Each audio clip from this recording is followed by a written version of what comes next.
Alex quits Amazon. Ben stays. They both think they made the smarter choice. One thinks he bought freedom. The other thinks he bought security.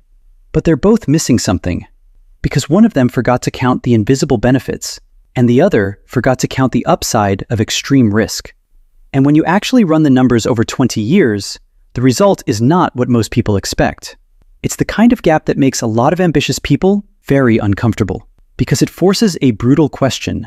What if the boring path was actually the smarter one? Let's keep this fair. Alex and Ben are both 32 years old.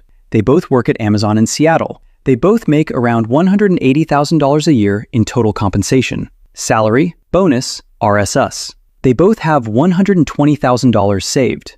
They both live in similar townhomes. They both drive Subarus. They both complain about Seattle traffic. And they both spend way too much money at Costco every Saturday. Same city, same income, same starting point. The only difference is what they do next. Alex quits, Ben stays. Alex takes his $120,000 and launches an e-commerce brand. $80,000 goes into inventory, $20,000 into branding and logistics. The last $20,000 stays in cash. His plan is simple. Private label premium outdoor gear. Manufacture overseas, sell through Amazon FBA, scale through Meta ads. He posts the resignation photo. Laptop closed, badge on the desk, Seattle skyline behind him. Caption: building my own dream now. LinkedIn loves it. 300 likes.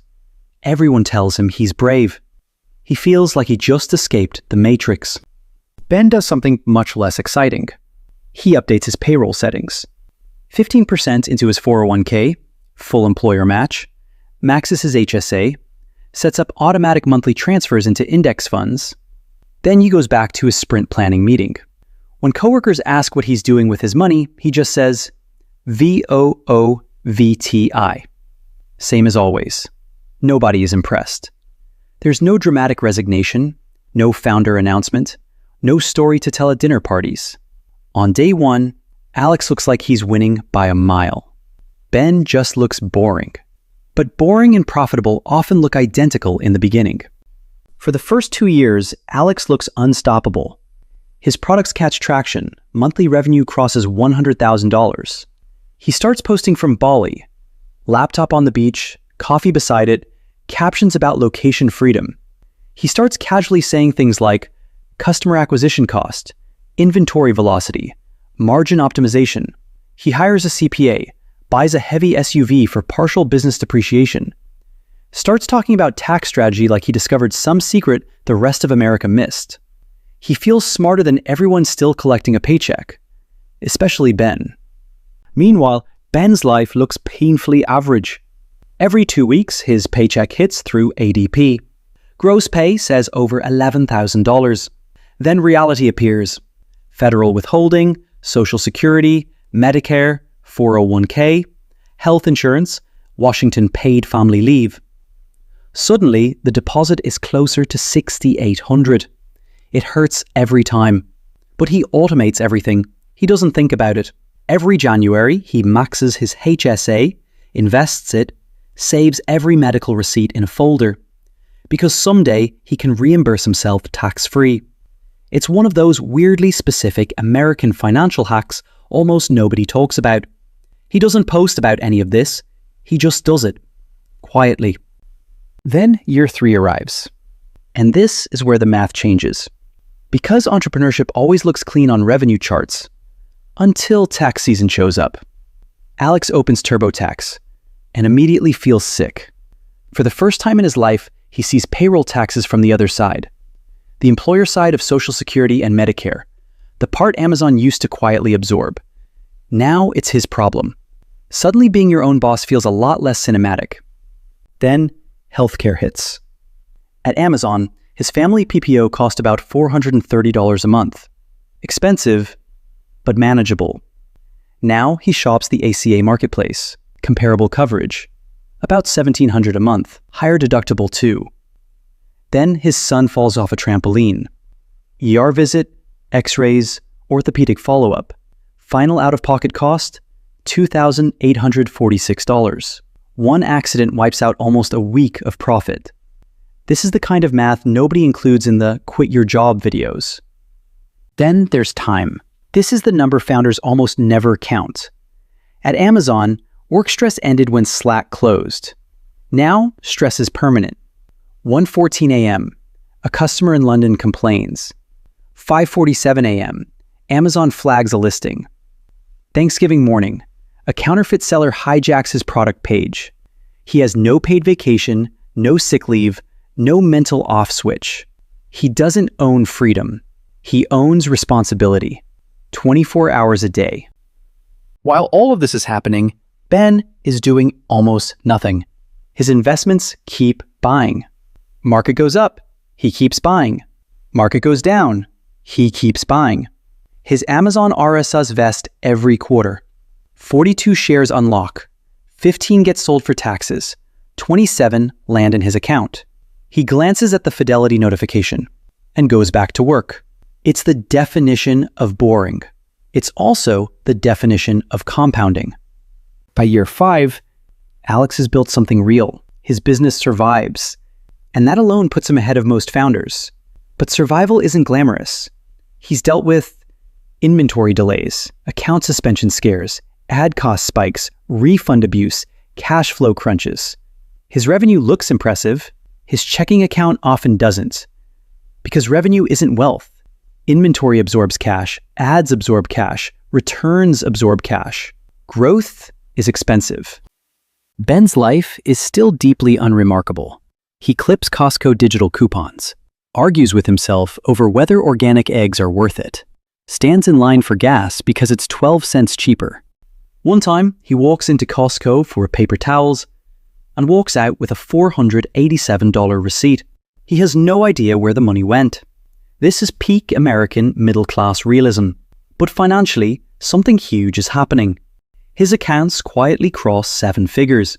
Not from brilliance, not from hustle, not from some secret strategy, from automation. This is where most people misunderstand wealth. They assume effort and reward scale together. They usually don't. Alex works 10 times harder, but much of his reward is trapped. Brand equity, inventory, future sale value. Illiquid, fragile, hard to access. Ben's reward is different. Liquid, visible, compounding, and increasingly independent of his daily effort. By year 10, Alex's business stabilizes around $220,000 in annual net profit. Very respectable, but it requires constant attention, constant vigilance, constant decision-making. He's built himself a high-paying machine, but he's still inside the machine. Step away too long, and things break. Ben gets promoted twice, switches teams strategically, lets compensation rise, keeps investing, keeps vesting, keeps compounding. His retirement accounts, brokerage, RSUs, all together push into 7 figures. He still feels normal. That's the strange thing about compounding. It feels invisible, right until it doesn't. Then year 20 arrives. This is where the story fully separates. Alex is 52. He finally sells the company.